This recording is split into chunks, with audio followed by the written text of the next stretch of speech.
SJC-13813, Commonwealth versus Jill E. McGrath.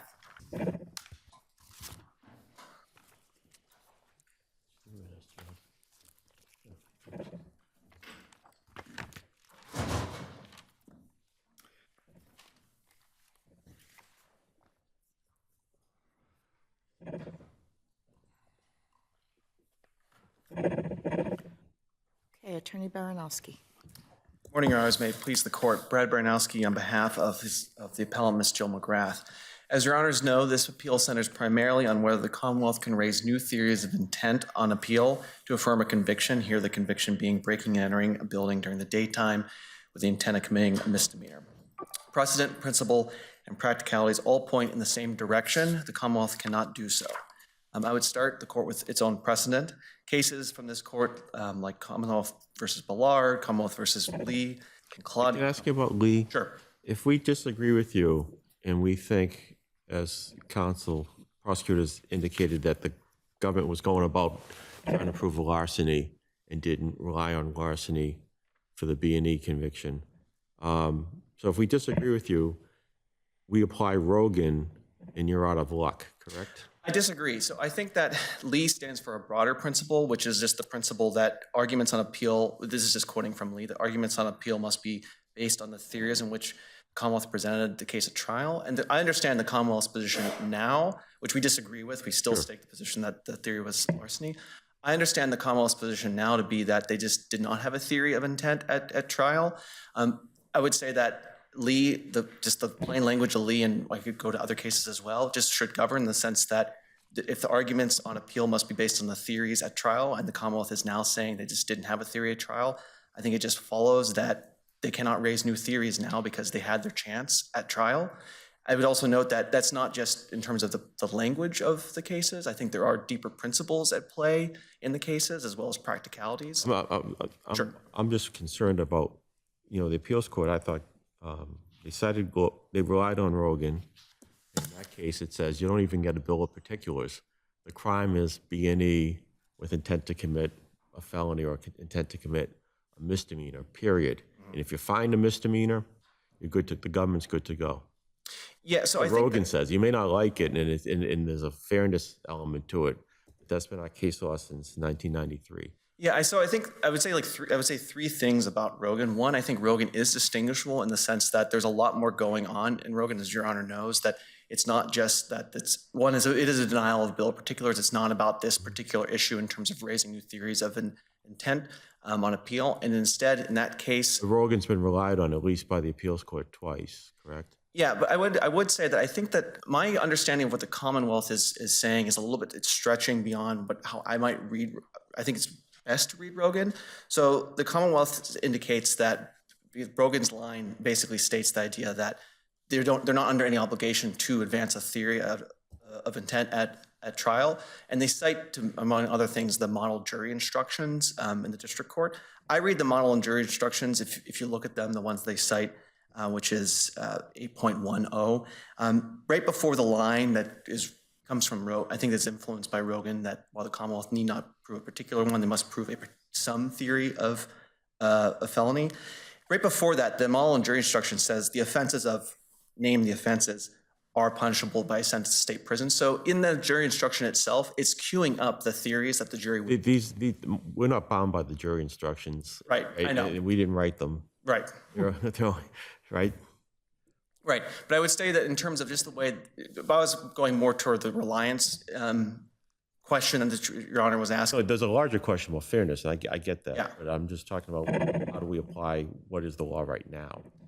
Yeah, so I think that Lee should control. I think Rogan is that line, and Rogan does not control in this particular instance because we're not Rogan was not talking about the issue of when the Commonwealth raises, admittedly, as the Commonwealth now says, a new theory of intent on appeal. So there's just that part of it.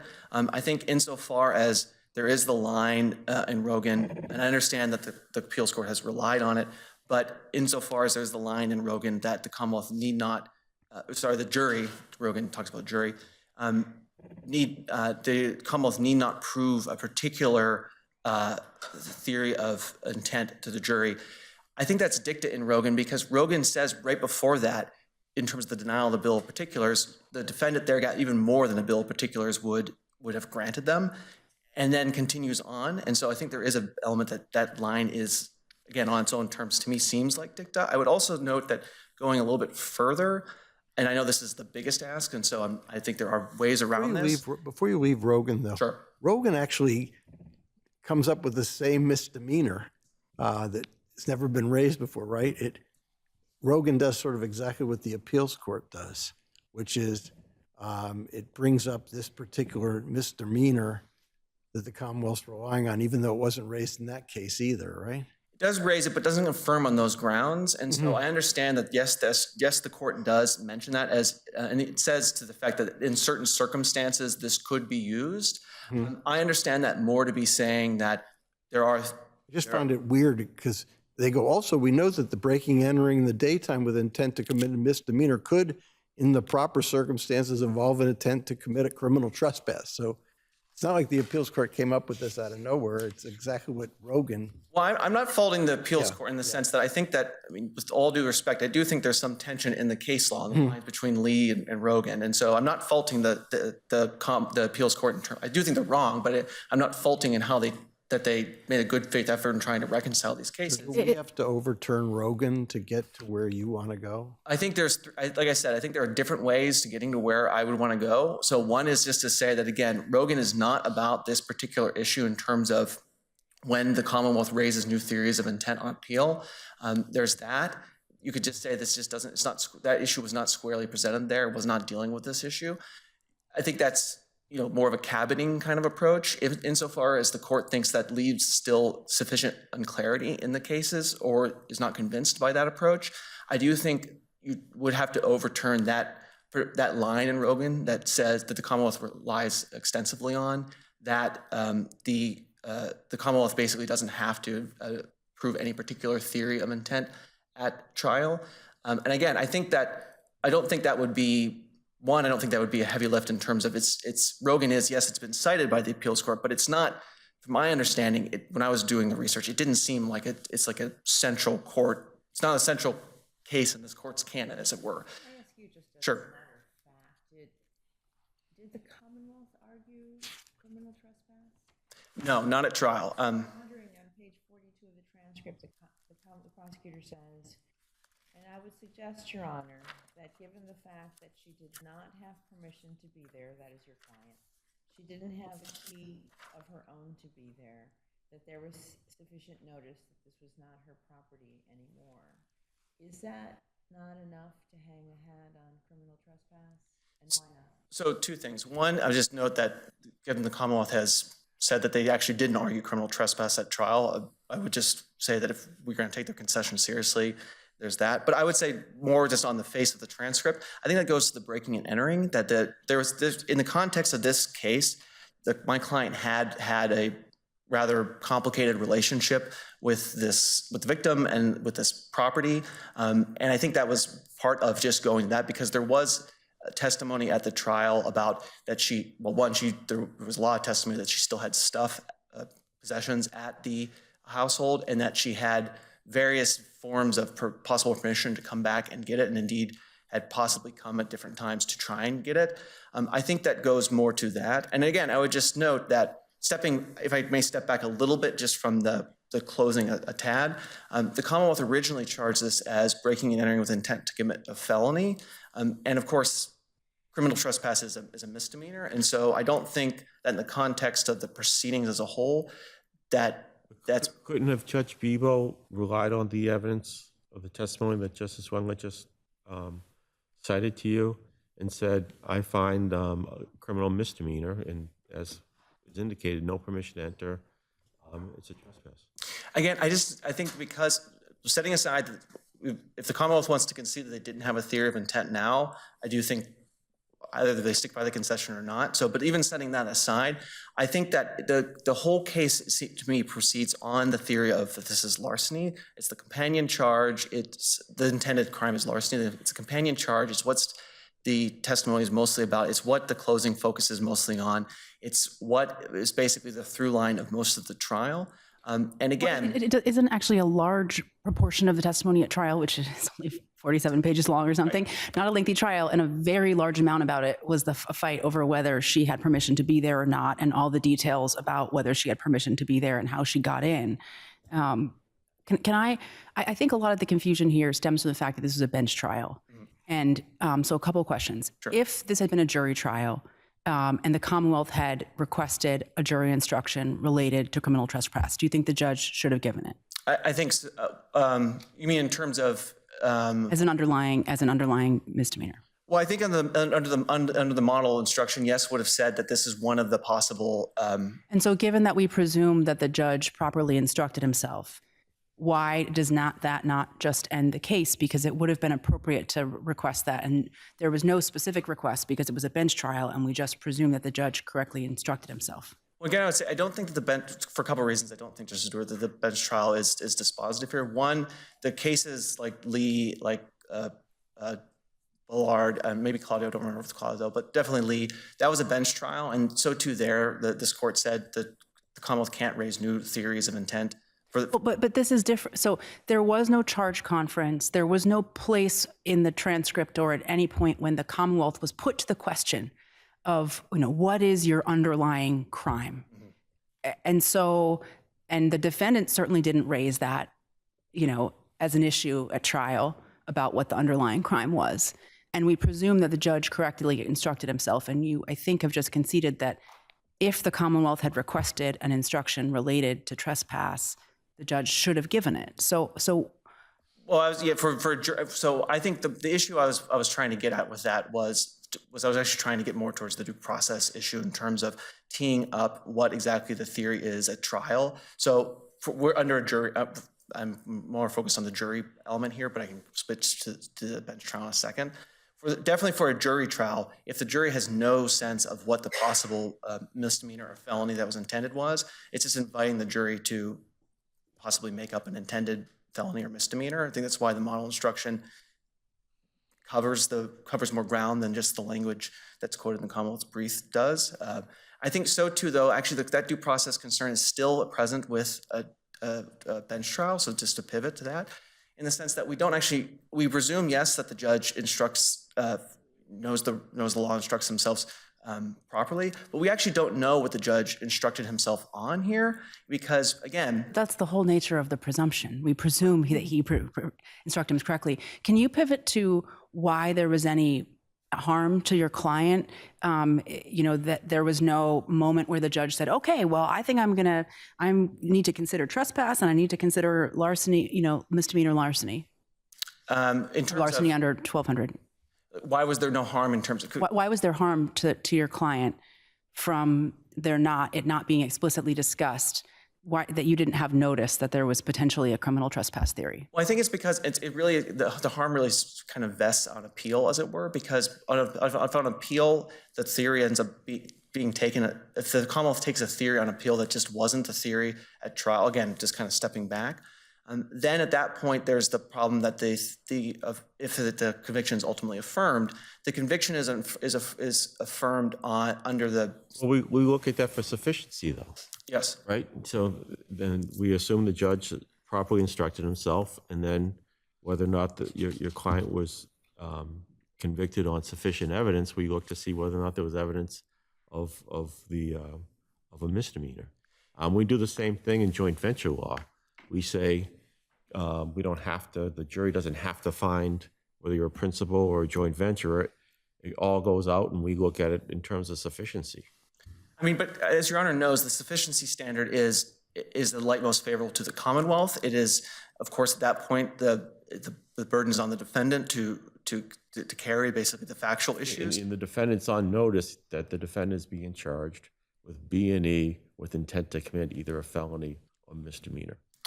Right, but again, I think that the problem is that the problem rests in the appeal in terms of at that point in time, the appellate tribunal is possibly making factual findings. Oh, and if there was a Lee issue wherein the government had said, Judge, this is a larceny case, then they would be violative of Lee for the underlying felony. But again, I think that I don't concede that. I still think this was litigated on a larceny theory. Right. That's why I started the questioning with it. It wasn't a. I know, and I'm trying to be responsive to that, but also not concede the Sure. that. But second, I think, again, the idea that the Commonwealth can just go in and have what they've now said is basically no theory at trial doesn't, if I could step back, just doesn't make much sense in terms of just not even all the principles I've articulated in the brief and the precedents and whatnot.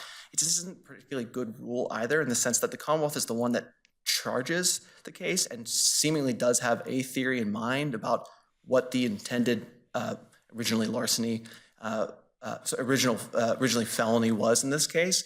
And so that is beyond even just kind of fairness. I just think in terms of the normal course of appellate proceedings, it doesn't really winnow down the issues over time. It actually widens it out because now there are new theories that are being articulated on appeal. May I ask a question? Was there a request for a bill of particulars? There was not in this case. If there are no further questions, thank you. Thank you.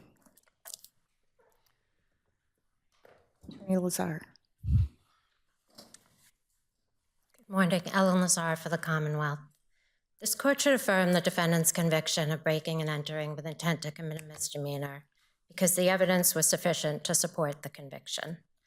The defendant challenges the sufficiency of the evidence only as to the element of her intent to commit a misdemeanor at the time she entered the victim's home.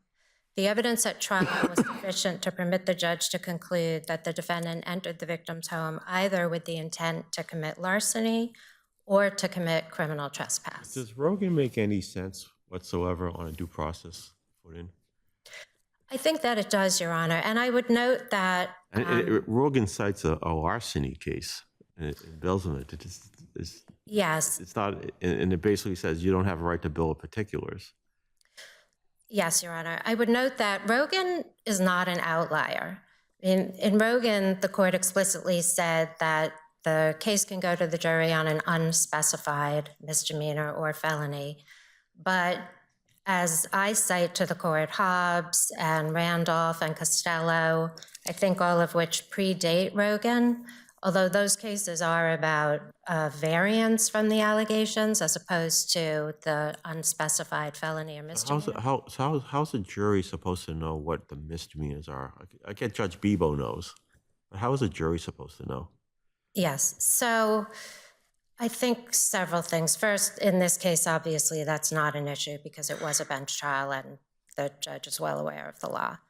I think, too, that in this case, that's not really the defendant's issue. She is not claiming that the instructions were inadequate to inform a jury as to what is a felony or what is a misdemeanor. But I think if you look back at the cases, not only from the appeals court, but from this court, for many years, it has been recognized that the identity of the felony or the misdemeanor is not an element because what the defendant is being punished for is the act of breaking and entering while harboring an intent to commit some other crime. Well, it's an element, but not the particular misdemeanor. It has to be it is an element, right? What is an element is having an intent to commit a misdemeanor. Another crime, whether it's a misdemeanor or a felony. But the identity of... It's an element.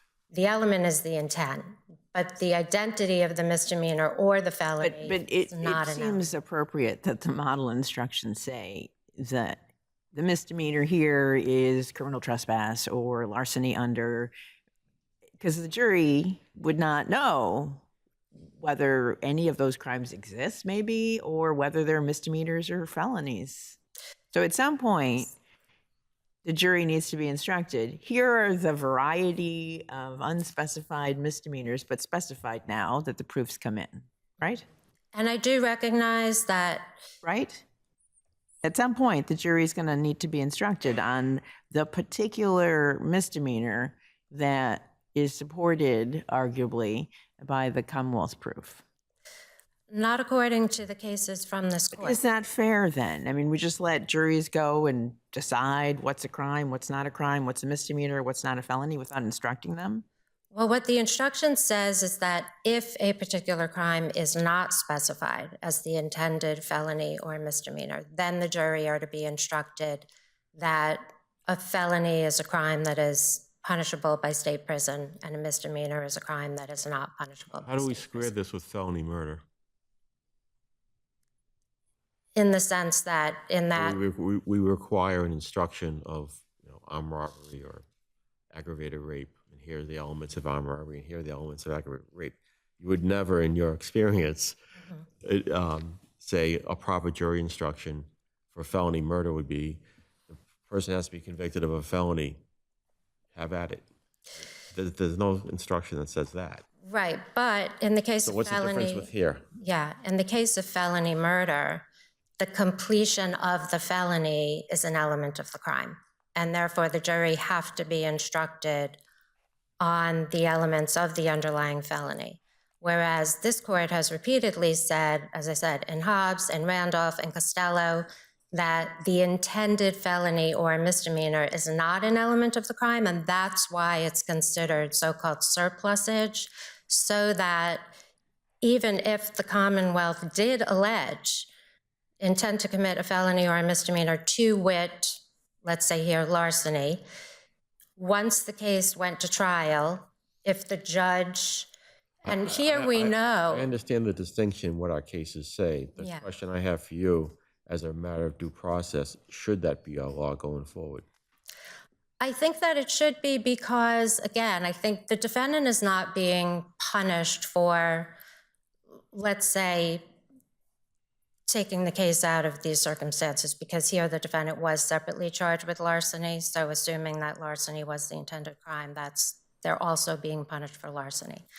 But in a case where, like Hobbs, for instance, the defendant was charged with breaking and entering with intent to commit a felony, to wit, larceny. But then in instructing the jury, the judge said, I instruct you that other possible felonies could be rape or homicide, and listed 4 or 5 crimes with which the defendant was not charged. And the court said that that was not an error because the identity of the intended felony was surplusage. It is not an element of the crime. It didn't even have to be named. And so the fact Jury that, needed to be instructed on those. well, they were instructed. That case does not say that So they on have appeal, to be we couldn't have instructed. affirmed on one of the felonies that was not instructed on. Well, you could, in the sense, under the other line of cases that says it can be an unspecified felony or misdemeanor. Even if it wasn't specified to the jury. Yes. And you think that that comports with due process? I mean, that is what happened in Rogan. Not really happened in Rogan. I mean, Rogan was under the old de novo trial system. So the defendant had notice because there had been a previous, at the first trial, the bench trial, there had been a verdict on the lesser included offense. There had been an answer to a bill of particulars. And so the defendant had notice in that case of the limited theory upon which the case was going to be tried in the de novo trial. We don't have any of those things here. There's no bill of particulars. There's no indication from the Commonwealth as to the underlying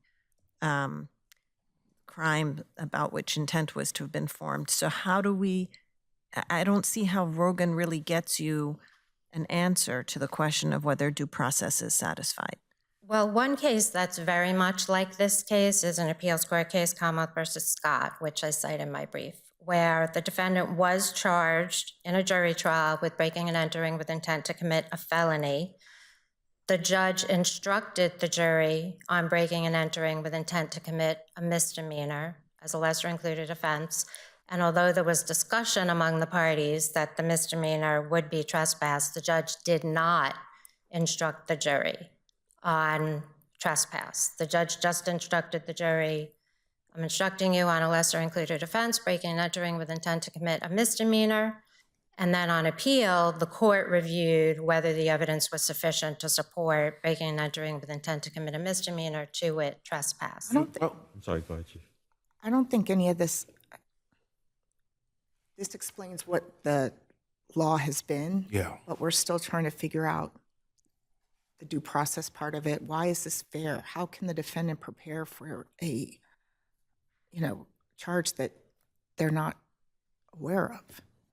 So that's where I think that the analysis in Hobbs and Randolph and Costello, and they cite the variant statute 27735 really come into play. Because what they say, in essence, is that even if there is an allegation of a particular felony, again, where that is not an element of the crime, the identity of it, because the defendant is not being punished for committing that crime, because that crime may never be completed. The defendant may break in with an intent to commit some crime and be thwarted, or once they enter, commit some completely different crime. So they're not being punished for committing that crime. So that identity is not an element. Therefore, when it goes to trial, if the judge determines that an intent to commit other crimes, whether it's other felonies or a lesser included offense of misdemeanors, are supported by the evidence, the jury can be instructed, or a judge can instruct him or herself on those other crimes only if it's supported by the evidence, the essential elements of the crime are stated properly and proven beyond a reasonable doubt, which they were here, including... You still have a problem, though. Ultimately, the index crime that Judge Bebo came back was trespass, right? Well, we don't know because he didn't announce... Okay. Well, let's just assume that it was, based on the evidence that Justice Wendland told you about. Part of the issue is the defendant has a right to present a defense, a constitutional right to do that. And if, in this case in particular, there was testimony by the defendant that the husband who had passed had given her the permission to come back and collect her stuff, right? So this is the problem, I guess. I think what you're hearing from us is we know what the law said back in the day, and the question is whether or not that comports with fairness and constitutional principles going forward. But if you just focus on this case for a minute, and it's charged with this, that to commit a larceny, and at no point did the defendant even think about the fact that anyone's contesting my ability to go back permissibly to get my stuff. And so I don't bring in evidence of an email or a letter from now the dead husband saying, hey, you can go back and get your stuff anytime you'd like. You know, good luck to you. And you have no notice of that. And yet you come back and you're convicted for having committed a trespass. How can that be fair? So How can that be fair? Yes, I disagree that the defendant had no notice of that. First of all, just within the nature of having been charged with breaking and entering, she was on notice that there was an allegation that she was not permitted on the premises. The fact that she even brought out that evidence that she testified that she had permission to be there shows that she knew that there was an allegation that she had no permission to be there. And the appeals court recognized that the Commonwealth had presented evidence that supported a finding of trespass, and the defendant would have been put on notice of those allegations with the pretrial proceedings, including the statement I don't know of that I facts. agree with you, because I don't want you to go too far afield. In case if she were just to enter into the outward bounds of the property, forgetting about the actual elements of the B&E, just being on the property is now trespass, or could be, okay? So that has nothing to do with the elements of proving the B&E. Okay, so again, I just go back to and say, if the Commonwealth has the ability to say, we have the burden beyond a reasonable doubt to prove that you committed some crime, and you know what that is or what that theory is, why is it fair constitutionally to keep moving goalposts? Well, I think, Your Honor, in what you're saying, if she just stepped on the property, but she isn't charged with trespass. She's I understand. charged with breaking and entering the house. To commit, with the intent I to get commit that. Trespass. So she is on notice that there's an allegation of not just stepping on the property, but entering after having been forbidden. Are you saying that the crime of committing the commission of a B&E necessarily proves criminal trespass? No. Okay, so then how would being charged with a breaking and entering put the defendant on notice that the underlying or the accompanying intended criminal conduct is criminal trespass? not the mere fact of having been charged with breaking and entering, but all of the statement of facts in support of the criminal complaint, the police reports, all of the evidence of which the defendant is aware before the trial, just based on all of the pretrial proceedings. And this court, or excuse me, the appeals court said as far back as in 1974, there's a case, Commonwealth versus Wainio, Wainio, 1 Mass Appeals Court 866. The appeals court said there is no need to identify a specified intended crime, and if a defendant needs to know more, then the defendant can seek a bill of particulars. And that case from 74 cites a case from the 60s, which cites a case from the 50s. So it's not a new proposition.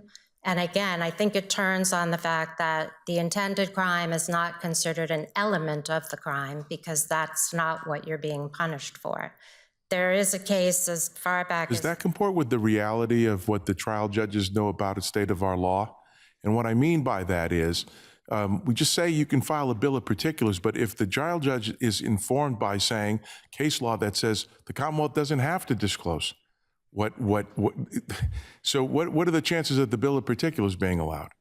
Well, I don't think the case law just says the Commonwealth doesn't have to disclose. The case law says that, on the flip side, that if a defendant requires more information in order to formulate his or her defense, that they can seek a bill of particulars and would have a right to it. Otherwise, that would be unfair. Doesn't Rogan say you don't get a bill of particulars? Yeah.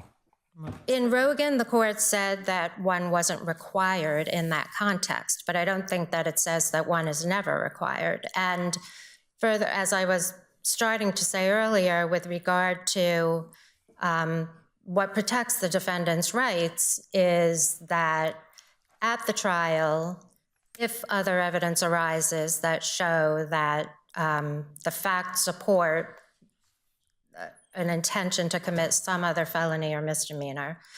Again, the variance statute and those cases, Hobbs, Randolph, Costello, say a judge can instruct the jury on those other potential intended crimes only if they're supported by the evidence, so they're not just plucked out of the ether. Also, that the essential elements of the crime were properly stated in the indictment or the complaint. Those still need to be proven beyond a reasonable doubt, including the specific intent to commit a felony or misdemeanor, and under the variance statute, that the defendant's defense cannot be prejudiced by the variance. So if there is an allegation made of a particular intended felony or misdemeanor, and then at trial, either within the evidence or the instructions, there is some variance from that, that is only upheld if the defendant's ability to raise a defense is not prejudiced. And in the Hobbs case, this court gave several examples of other places where there was so-called surplusage and variance from it at trial, and said in those examples it was okay where there was a misdescription of the type of firearm used in an offense or the type of weapon used in a manslaughter, but not okay in a case where a defendant was charged with getting money from an account that has insufficient funds, and there was a misnomer of the bank. And the reason why that variance was not okay was that it possibly changed the elements of the crime, and the defendant would have been prejudiced in formulating a defense because they didn't know which bank it was. So there are limitations where if the underlying intended felony or misdemeanor is something that just came out of the blue and the defendant would not have had any notice of it in order to formulate a defense, then that would not be upheld. And I do agree that this case was made more complicated by the fact that it was a bench trial. So we don't know what the judge instructed himself, but there is a presumption that he correctly instructed himself. And under the case law, I mean, we know because the defendant was charged with breaking and entering with intent to commit a felony, that trespass was not the theory that the Commonwealth went in with. But under the case law, in terms of variances, the statute, Hobbs, Costello, Randolph, and the defendant acknowledges that if this had been a jury trial— Starting to